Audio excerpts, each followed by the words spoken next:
85번, 86번 믿음과 관련돼서 함께 생각해 보도록 하겠습니다. 85번입니다. 우리의 죄로 말미암아 마땅히 받아야 될 하나님의 진노와 저주를 피하게 하시려고 하나님께서 우리에게 요구하시는 것이 무엇입니까?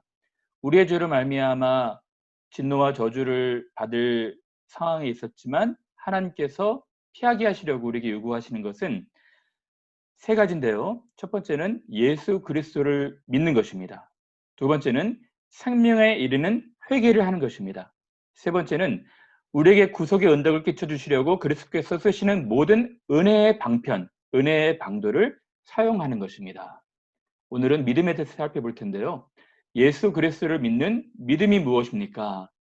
예수 그리스도를 믿는 믿음은 구원의 은혜이고, 이로써 우리는 구원을 얻으려고 복음이 전하는 예수 그리스도를 영접하고 그분만을 의지합니다.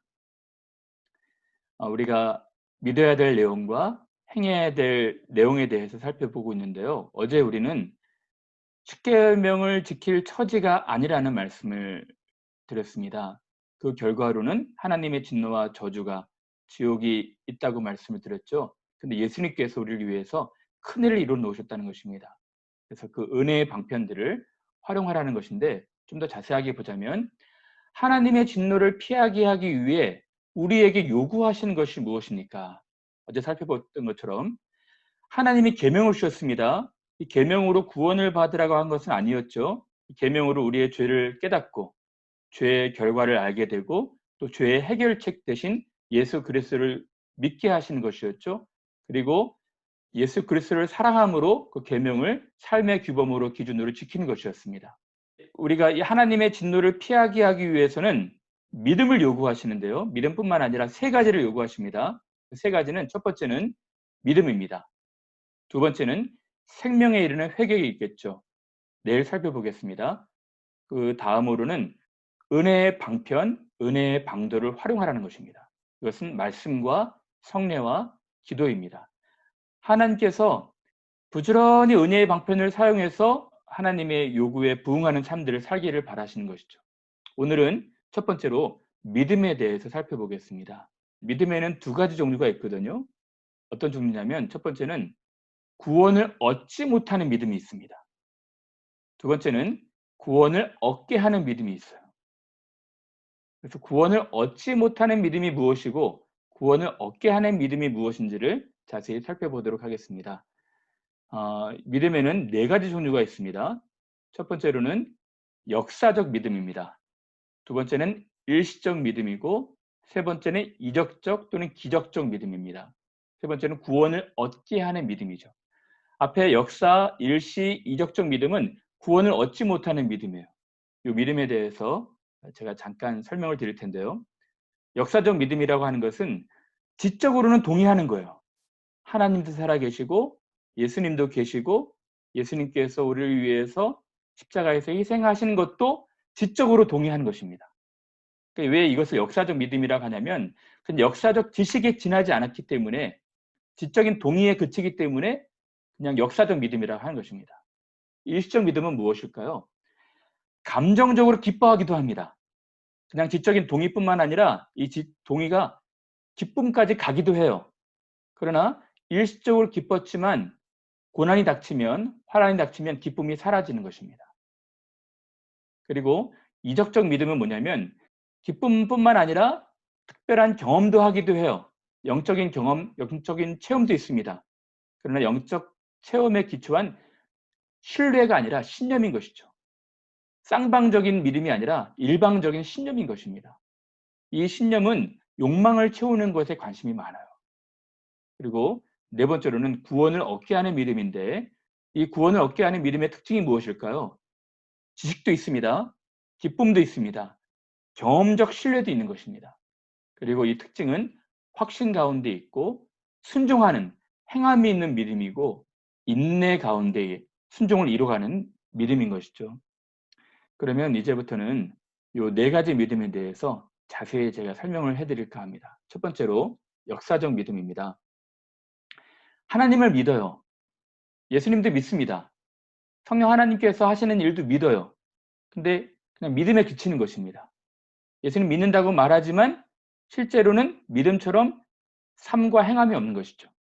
그래서 야고보서에서는 귀신들도 하나님을 믿고 떠든다 그랬거든요. 이러한 믿음은 헛것이라고 야고보 사도가 말하고 있는 것이죠. 이러한 믿음의 특징이 뭘까요? 예를 들어서 사도행전에 보면 마술사 시몬이 있습니다. 마술사 시몬이 빌립이나 다른 사도들이 행하는 능력들을 보고 너무 부러워했어요. 그래서 자기도 믿는다고 말을 했고 세례까지 받았거든요. 그리고 전심으로 빌립을 따라다니면서 같이 동행을 했습니다. 근데 나중에는 진짜 믿음으로 판명된 것이 아니라 이 빌립이 갖고 있는 능력을 탐한 것입니다. 그래서 나중에는 돈을 주고 그걸 살려고 하거든요. 근데 빌립이 그것을 알고 이렇게 말합니다. 내가 보니 너는 악독이 가득하며 불의에 매인 바 되었도다. 여러분, 이 시몬은 믿었다고 말하고 있습니다. 세례도 받았어요. 전심으로 빌립도 따라다닙니다. 그러나 거짓된 믿음이었던 것이죠. 믿는다고 말하지만 그 믿음이 다 올바른 믿음이 아닐 수 있다는 것입니다. 또 아나니아와 삽비라도 마찬가지입니다. 여러분, 아나니아와 삽비라는 대단한 사람들이었어요. 자기가 갖고 있는 재산 중에 많은 부분들을 가난한 사람들을 위해서 헌금한 분들이었거든요. 근데 이 바나바라는 권위자가 정말 사랑하는 마음으로 가난한 사람들에 대한 긍휼히 여기는 마음으로 모든 것을 다 헌물하고 헌금한 것에 대한 경쟁 심리가 작동이 된 것이죠. 그래서 제가 다 팔았다고 하지만 일부를 감추지 않습니까? 오늘 현대의 개념으로 보면 어느 장로님, 권사님, 교회를 위해서 봉사하는 분들일 수 있지 않겠습니까? 근데 이 성령께서 베드로를 통해서 말씀하신 것이죠. 아나니아야, 어찌하여 사탄이 내 마음에 가득하여 내가 성령을 속이고. 여러분, 믿는다고 말할 수 있습니다. 세례도 받을 수 있어요. 그리고 교회에서 중직자 역할을 할 수도 있습니다. 그러나 사탄이 가득할 수 있다는 것이죠. 이런 믿음은 올바른 믿음이 아니라는 것입니다. 그래서 다시 말씀을 드리면 예배당에 출석을 하고 교회 생활을 한다고 해서 그것이 올바른 믿음일 수 없다는 것입니다. 지적인 동의에 지나지 않는다는 것이죠. 그러면 일시적인 믿음은 무엇일까요? 일시적인 믿음은 다음과 같습니다. 예수께서도 마태복음 13장에 씨 뿌리는 비유를 통해서 가르치셨죠. 돌밭에 뿌려졌다는 것은 말씀을 듣고 즉시 기쁨으로 받되, 말씀을 듣고 지적인 동의만 하는 것이 아니라 기쁨까지도, 이런 기뻐하는 감정까지도 갖습니다. 그러나 예수님 믿는 것에 대한 오해를 하는 것이죠. 예수님 믿으면 참 좋을 줄 알았는데 고난도 있고 환난도 있고 어려움도 있으면 그 기쁨은 사라지는 것입니다. 그리고 시들어지는 것이죠. 그리고 떠나는 것입니다. 여러분, 이러는 것이 일시적인 믿음이거든요. 이 일시적인 믿음의 근간은 세상을 사랑하는 것이죠. 하나님을 사랑한다 말하지만 실제로는 이 마음에 세상에 대한 욕망들, 탐심들이 가득한 것입니다. 데마도 세상을 사랑하여서 처음에는 같이 동행했지만 나중에는 떠나게 되는 것입니다. 많은 분들이 이 본문을 궁금해하거든요. 내가 만일 내 입으로 예수를 주로 시인하며 또 하나님께서 그를 죽은 자 가운데 살리신 것을 내 마음에 믿으면 구원을 받으리라. 입으로 시인하고 마음으로 믿으면 구원받는다고 하지 않습니까? 믿어 의에 의르고 입으로 시인하면 다 구원받습니다. 그래서 믿음의 기준을 낮게 만들어 버렸어요. 근데 제가 늘 말씀을 드리지만 이 로마서 10장의 컨텍스트, 문맥을 아셔야 돼요. 당시에는 예수를 믿는다고 시인하고 예수를 믿는다고 증언을 하면은 출교를 당하고 경제적인 모든 것들을 박탈당하는 그런 분위기였습니다. 그리고 요 본문은 시인한다, 믿는다는 것은 법정 용어예요. 법정에서 죽음을 앞두고 선서하는 것입니다. 그런 굉장히 의미심장하고 심오한 그런 분위기에서 이 말씀이 나온 것이거든요. 근데 단지 오늘날에 입으로 시인하고 믿으면 구원받는 것이 아닙니다. 그리고 요 일시적인 믿음의 특징은 시간이 지날수록 기쁨도 사라지고 은혜도 사라지고 시들어가는 것입니다. 영혼 없는 몸이 죽은 것 같이 행함이 없는 믿음은 죽은 것이니라. 행함이 없기 때문에 말과 혀로만 했지 나중에는 이것이 고갈되는 것입니다. 그래서 사랑으로서 역사하는 믿음이 효력 있는 믿음이라고 말씀하고 있는 것입니다. 참된 믿음은 계속 이 안에서 역사하는 것입니다. 시들지 않는 것입니다. 물론 어떤 기복이 있을 수가 있죠. 그러나 계속 성숙으로 나가는 것이죠. 그러면 이적적 믿음은 무엇일까요? 이적적 믿음은 경험도 할 수 있습니다. 신령한 체험도 할 수 있어요. 그래서 마태복음 7장에는 예수께서 "나더러 주여 주여 하는 자마다 다 천국에 들어갈 것이 아니다." 라고 했을 때 많은 사람들의 반응이 주의 이름으로 선지자 노릇도 하고 주의 이름으로 귀신도 쫓고 주의 이름으로 많은 권능도 행하지 않았습니까? 라고 말을 했거든요. 그러나 불법을 행하는 자들아 내가 너희를 도무지 알지 못하노니 내게서 떠나가라. 예수님 당시에 소위 믿음 좋다고 말하는 사람들이 있었어요. 그리고 믿음으로 어떤 신령한 능력도 행하고 영적인 체험도 했습니다. 그러나 그 사람들의 마음 깊은 곳에 욕망을 채우는 것에 관심이 많았던 것이죠. 영적인 체험도 할 수 있습니다. 그러나 그 믿음이 올바르지 않을 수가 있다는 거예요. 그래서 예수께서 그 바로 다음에 이 말씀하신 그 바로 다음 구절에 나의 이 말을 듣고 행하지 아니하는 자는 그 집을 모래 위에 지은 어리석은 사람 같으리니 비가 내리고 창수가 나고 바람이 불어 그 집에 부딪힘에 무너져 그 무너짐이 심하니라. 예수께서 말씀을 다 마치시고 나서 반석 위에 집을 짓는 사람이더라. 모래 위에 집을 짓지 말아라. 모래 위에 집을 짓는다면 비와 창수와 바람이 나면 다 무너져서 무너짐이 심할 것이다 말하고 있는 것이죠. 많은 사람들이 모래 위에 믿음을 쌓아가고 있어요. 근데 환난과 어려움과 고난이 닥치면 기쁨도 사라지고 이 체험도 온데간데 없이 잊혀지고 이제 무너지게 되는 것이죠. 이러한 믿음들은요, 위험한 믿음들입니다. 보증할 수 없는 그런 믿음들인 것이죠. 히브리서 6장 말씀에 보면 한 번 빛을 받고 하늘의 은사를 맛보고 성령에 참여한 바 되고 하나님의 선한 말씀과 내세의 능력도 맛보고 타락한 자들은 다시 새롭게 하여 회개할 수 없나니. 제가 이 본문도 말씀을 드렸죠. 이 본문의 특징은 맛보고 맛보고 맛보고의 뜻입니다. 테이스트했다는 거예요. 다이제스트하지 못하고. 여러분, 이런 이적적 믿음은 신령한 체험도 신령한 경험도 이 분위기상 체험할 수가 있어요. 경험할 수 있습니다. 그러나 단지 맛본 것이죠. 어떤 수련회나 어떤 집회나 어떤 예배나 아니면 골방에서 기도할 때 이런 것을 맛볼 수가 있습니다. 근데 온전히 소화해내지 못하면 이런 믿음은 불확실한 믿음이 되는 것입니다. 그래서 이런 믿음의 특징은 기쁨이 없으니까 좀 충동적인 기쁨이 있는 곳으로만 계속 찾아다녀요. 좀 뜨겁게 해 주는 데 없는지 이런 걸 찾아다니는 것입니다. 그래서 요한복음 6장에 보면 "너희가 나를 찾는 것은 표적을 본 까닭이 아니고 떡을 먹고 배부른 까닭이로다." 예수님이 굉장히 인기가 많으셨거든요. 많은 기적과 표적과 이사를 행하셨습니다. 수많은 군중들이 따라다녔어요. 근데 예수께서 그들을 평가하실 때 "너희가 참된 믿음으로 오는 것이 아니라 떡을 먹고 배부른 까닭이다. 욕망을 채우기 위해서 내게로 온다. 그런 믿음은 올바르지 못한 믿음이다." 할 때 요한복음 6장에는 이 말씀을 하시니까 사람들이 다 떠나가요. 그래서 예수께서 "너희도 가려느냐?" 제 아들은 "주여 생명의 말씀이 여기 계시면 우리가 어디로 가리일까?" 라고 말하는 것이죠. 왔다 갔다 하는 것입니다, 이런 믿음들은. 심지어는 제자들도 이런 믿음을 가졌죠. 욕망을 채우고자 하는 믿음을 처음에 가졌습니다. 그래서 예수께서 높은 자리에 가셨을 때 하나는 주의 우편에 하나는 주의 좌편에 앉게 해 달라고 기도를 했죠. "너희가 내가 주는 것을 알지 못한다."라고 말씀하신 것이죠. 나중에 이분들이 바른 믿음을 갖게 된 것입니다. 그리고 대표적으로 이 나병 환자들, 문둥병자들 10사람을 예수께서 고쳐 주셨거든요.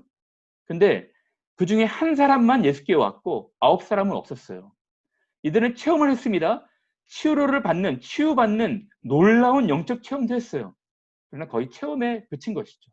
올바른 믿음까지 가지 못한 것입니다. 그렇죠? 그래서 요런 역사적 믿음, 일시적 믿음, 이적적 믿음은 구원을 얻게 하는 믿음이 아니라는 것입니다. 이러한 면에서 우리 자신들을 진지하게 돌아봐야 됩니다. 우리의 믿음은 어디에 있는지. 저는 오늘 현대 교회에 상당수 많은 사람들이 이 믿음 가운데 있다 생각이 들거든요. 이러한 믿음은요, 교회 생활을 20년, 30년, 40년 했을지라도 구원을 얻게 하는 믿음과는 다른 믿음인 것입니다. 그러면 구원을 얻는 믿음은 무엇일까요? 구원을 얻는 믿음은 아까도 말씀해 드렸지만 지식과 기쁨과 경험을 바탕으로 하나님을 신뢰하는 믿음인 것입니다. 확신이 클 수도 있고 덜할 수 있지만 하나님에 대한 확신이 있는 것이죠. 그리고 확신은 순종에 이르기까지 합니다. 그 순종은 인내로 만들게 되는 것이죠. 우리는 뒤로 물러가 멸망할 자가 아니요 오직 영혼을 구원함에 이르는 믿음, 구원함에 이르는 믿음을 가진 자니라. 여러분, 우리가 요한계시록을 지금 공부하다가 잠깐 중단해서 너무 마음이 아픈데요. 요한계시록 말씀에 보면 요한계시록 2장에 7 교회를 예수께서 평가하시고 말씀하시잖아요. 근데 그중에서도 참 칭찬을 들었던 교회, 그 모질고 어려운 가운데서도 끝까지 순종하고 인내하는 그런 교회들. 내가 어디에 사는지를 내가 아노니 하나님 다 아신다는 것입니다. 거기는 사탄의 권자가 있는 데라 내가 내 이름을 굳게 잡아서 내 충성된 증인 안디바가 너희 가운데 곧 사탄이 사는 곳에서 죽임을 당할 때 순교를 당할 때에도 나를 믿는 믿음을 저버리지 아니하리로다. 이 믿음은 구원을 얻게 하는 믿음은 인내하고 끝까지 주님을 신뢰하는 믿음인 것이죠. 그리고 이 믿음은요.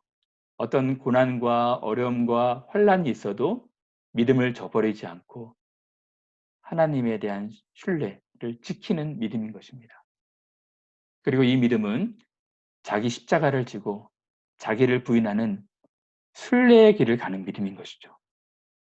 온전한 믿음으로 하나님께 나아가고 싶어하는 희생과 섬김과 자기가 죽고 남이 살아가는 그런 실천적 믿음, 행함이 있는 믿음인 것입니다. 이러한 믿음이 구원의 믿음인 것이죠. 오늘 제가 이 믿음에 대해서 말씀을 드렸는데 여러분들이 좀 좋은 책들을 읽었으면 좋겠어요. 그래서 제가 몇 권을 소개할까 합니다. 구원 얻는 믿음에 대해서 알 수 있는 좋은 책들입니다. 첫 번째로는 존 맥아더 목사님이 쓰신 것인데요. 구원 얻는 믿음이란 무엇인가? 아주 오래전에 나온 책입니다. 야, 정말 이 책 너무너무 훌륭합니다. 여러분 꼭 반드시 이 책 한번 읽어보십시오. 제가 신학교 다닐 때 신학 대학원생이 요 책을 읽고 회심을 했어요. 그러니까 신학 대학원에 이 진학을 했을 때도 이 사람은 믿음이 없었어요. 이렇게 믿음 없는 채로 살아가다가 신학 대학원 3학년 때 제 친구였습니다. 이 책을 읽고 본인이 회심을 해서 너무너무 기쁜 나머지 저를 찾아와 가지고 이 책에 대해서 얘기를 해 주거든요. 저는 물론 이미 읽었었지만. 그리고 그 친구의 인생이 달라졌어요. 그 친구의 목회 방향도 달라졌고. 너무너무 훌륭한 책입니다. 그리고 똑같은 존 맥아더 분이 쓰신 건데 어떻게 구원을 확신하는가. 이 책도 너무 훌륭합니다. 그리고 토마스 구딘이 썼던 믿음의 본질, 존 오웬이 쓴 구원하는 믿음의 증거. 와, 이 구원하는 믿음의 증거라는 책은 너무 훌륭합니다. 이 책들을 보면은 우리의 믿음들을 잘 점검할 수가 있을 거예요. 말씀을 읽겠습니다. 고린도후서에 너희는 믿음 안에 있는가 너희 자신을 시험하고 너희 자신을 확증하라. 예수 그리스도께서 너희 안에 계신 줄을 너희가 스스로 알지 못하느냐? 그렇지 않으면 너희는 버림을 받은 자니라. 이제 적용하고 마칠까 합니다. 두 가지인데요. 첫 번째는 여러분 우리의 믿음을 점검하셔야 돼요. 그리고 우리의 믿음이 바른 믿음인지 그렇지 않은 믿음인지 점검하신 뒤에 그렇지 않다면 올바른 믿음을 가질 수 있도록 노력하셔야 되고요. 그리고 여러분들의 믿음이 올바르다면 그 믿음 가운데 배우고 확신한 가운데 거해야 되는 것입니다. 우리가 타고 다니는 자동차도 1년에 한 차례 정기 점검 하잖아요. 정기 점검을 하지 않으면 언제 문제가 생겨 가지고 이 생명을 위협할 수 있을지 모르지 않습니까? 우리 몸, 이 신체도 정기 검진을 받지 않습니까? 그것처럼 우리 영혼도 점검받아야 되지 않겠습니까? 가장 중요한 것은 이 몸보다 우리가 갖고 있는 모든 소유보다 더 중요한 것은 우리 영혼일 텐데 우리 영혼이 바른 믿음을 갖고 있는지 그렇지 않은지 점검하시는 것은 굉장히 중요한 것 아니겠습니까? 그러므로 여러분들이 끊임없이 부지런히 하나님 말씀을 읽고 또 말씀을 잘 풀어놓은 책들을 읽으면서 우리 자신들을 점검하셔야 돼요. 언제까지? 하나님의 나라에 들어갈 때까지. 자, 두 번째로 적용할까요? 참되고 진실한 믿음은 하나님을 신뢰하는 것입니다. 저는 이 신뢰, 신뢰에서 나오는 이 감사, 이 두 그 반응이 정말 진실한 믿음을 점검하는 리트머스 시험지와도 같다 생각이 들거든요. 어떤 상황이든지 간에 참된 믿음은 하나님을 신뢰하는 것입니다. 여러분, 그런 의미에서 제가 두 가지, 이 테바, 이 갈대상자 또는 아크, 방주, 똑같은 용어입니다. 요 용어를 좀 설명을 드릴게요. 여러분, 하나님께서 방주를 만들라 하셨죠. 그리고 이 요게벳이 그 모세를 갈대상자에 담아서 떠나보내지 않습니까? 요 방주와 갈대상자의 공통점이 무엇일까요? 움직이는 치가 없다는 거예요. 그러니까 이 모든 동력을 하나님께 맡기는 것입니다. 이 방주와 갈대상자 스스로 어디에 가야 될지 이렇게 조정하질 않아요.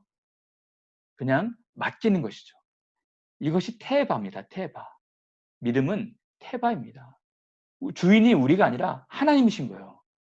우리가 어떤 길을 가든지 푸른 초장과 쉴만한 물가이든지 아니면 사망의 음침한 골짜기든지 하나님이 우리와 함께 계시고 하나님이 우리를 향하신 선한 계획을 갖고 계시다는 것을 신뢰하는 것입니다. 이것이 믿음의 반응인 것이죠. 너의 염려를 다 주께 맡겨라. 이는 그가 너희를 돌보심이라.